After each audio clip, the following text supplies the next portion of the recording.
કરે ભજન બાપુ ગાય કેટલાય, પણ અમુક સારું ગાતા હોય ને એને આપણે એમ કે સીતારામ, તો આમાં માથું સીતારામ તો બોલ મરી તું જવાનો, અમને ખબર તું જરા ઘૂંટીને ગાસ કે સારું ગાસ.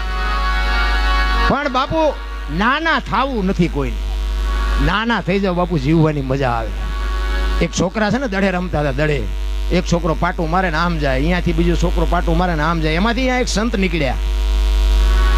સંતના પગમાં ગયો દડો, એટલે સંત આમ ઉભા રહી ગયા, દડાને વાચ આવી. જો બાપુ દડો બોલે નહીં, દર્શનાથ ખોટું હોય, એનો હેતુ સાચો હોય, કોઈને વ્યક્તિગત ન કહેવાય ને કોક અમને ઉતારે અહીંથી.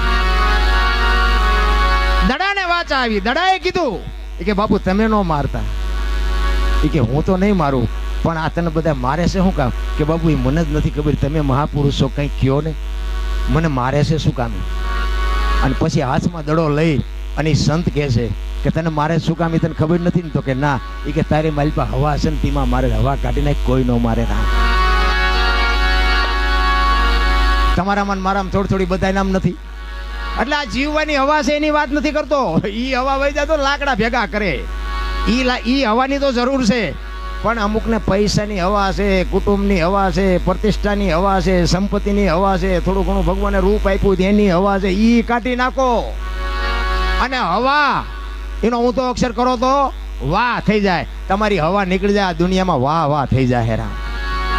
પણ હવા ના જ ભરેલા મારી નાખું, તોડી નાખું, ચિંપા જાશો મારી, અમે અમારા રોટલા કઈ જીવવા દો. આવલી 500 ની 1000 ની નોટો બંધ થઈ, અમે બેંક ની લાઈનમાં ઉભા, એક મારી માયા હતો ને એ આગળ ગયો, અમારી લાઈન માંથી નીકળી ના કરી, એટલે મેં ભલે જાય. અમે એક જણો જોઈએ, હું અમારા ગામના કોળીના છોકરા 2-3 હતા ને, એ લાઈન કે અમારા ગામના દરબાર ઉભા છે, શું કે મારી વ્યો આ બધા આમ થામતા ઉભા છે, એ કે દરબાર હોય એના ઘરનો. એટલે મેં કીધું પણ ભાઈ હું તમને કઈ કહેતો નથી, તમારા બીજા હગા હોય તો બોલાવી લો ને, આગળ અમારો વારો આવો આવશે ને કાલે આવશે.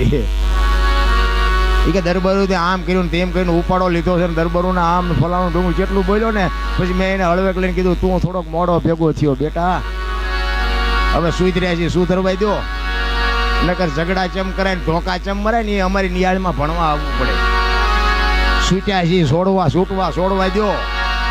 પણ આ જગત બાપુ કરવા નથી દે, કારણ કે અધૂરા પહેરે લુગડા, વાંચું કરે અજબ, ઈ રાજા નમન રીઝવે ને ગોલા કરે ગજબ. જસદણ આલા બાપુના દરબારમાં કારભારીએ કીધું કે બાપુ આ રાજના ખર્ચા પૂરા નથી પડતા, આ તો દુનિયા હાલી નીકળેલી છે, ગોળ હોય અહીંયા માખ્યું આવે, આ બધું બંધ કરો. ઈ કે એ હાજ પડી અને ગોળનું ઢેફું મુકાયું દરબારે, અને ઢેફું મગાવીને અંચળો માથે ઢાંકીને કારભારીને બોલાવ્યા. તમે હમણાં શેની વાત કરતા હતા? દિવસે મને કંઈક કહેતા હતા ને, એ તો કે એમ કહેતો હતો કે રાજના ખર્ચા પૂરા નથી પડતા, બંધ કરી દો, આપણી તિજોરીના તળિયા મીડિયા દેખાવા. એ કે એ તો બરોબર, પણ બીજું કંઈક કીધું હતું.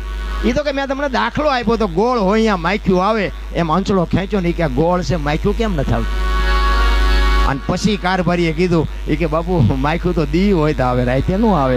કે ગાંડા આપણો દી છે ત્યાં ખવડાવી, ને કે સડી પહેરીને હુતળી બાંધીને રખડતા હોય, શું ખવડાવવાના હતા રામ?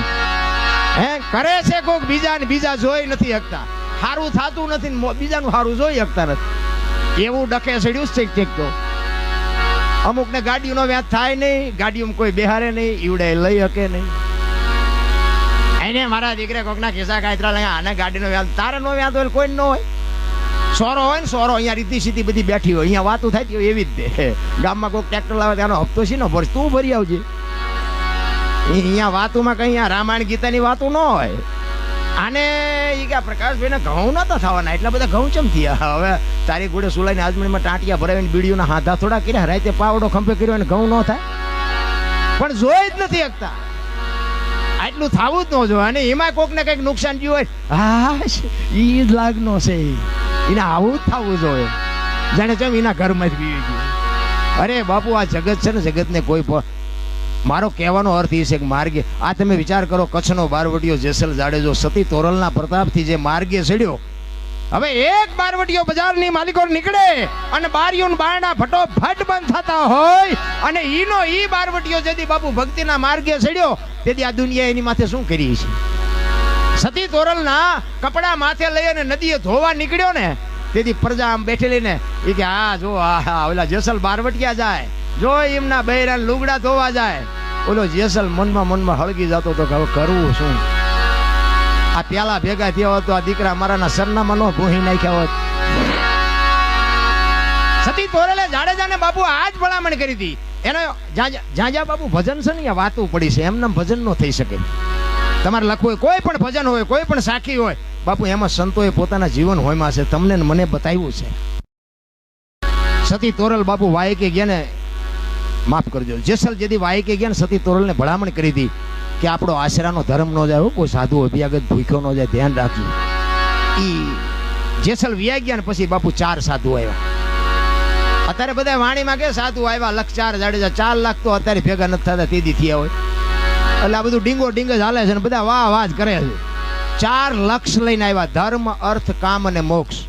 આ 4 લક્ષ લઈ અને બાપુ ભજન જેથી પાકે ને આપણું તેથી મારા નાથને ઝૂંપડી સુધી ધક્કો થાય, તમે એ ચિંતા ન કરતા, ભજન કરી જાઓ. સબરી આખી દુનિયા જાણે છે બાપુ રામને ધક્કો થયો શું કામ? બસ એને ના મારે તાર હતો, કાંઈ વેલો મોડો આવે આવે આવે, મારો ગુરુ બોલ્યો છે આ રામ આવે, અને બાપુ જાવું પડ્યું ત્યાં. એમ કરીએ જાઓ. એને બધી ખબર છે આ દુનિયા શું કરે છે. મારું નામ લે છે એ ખબર છે, મારા નામ ઉપર ધતિંગ કરે છે એ ખબર છે, મારા નામ ઉપર આવડા આ ખિસ્સા કાતરે છે એ ખબર છે, પાપ કરે છે એ ખબર છે. ઘણી જગ્યાએ અમારે પ્રોગ્રામ હોય ને, પછી ગાયોના ઘાસચારા હાટું પ્રોગ્રામ કરવાનો છે. અમારે નારાયણ બેજાર હોય ત્યારે એમ કે ગાયોના હાટું તે પછી ખૂંટિયાનું શું થાય છે, નકરી ગાયોના જ પ્રોગ્રામ, અને વાતે સાચી નહીં.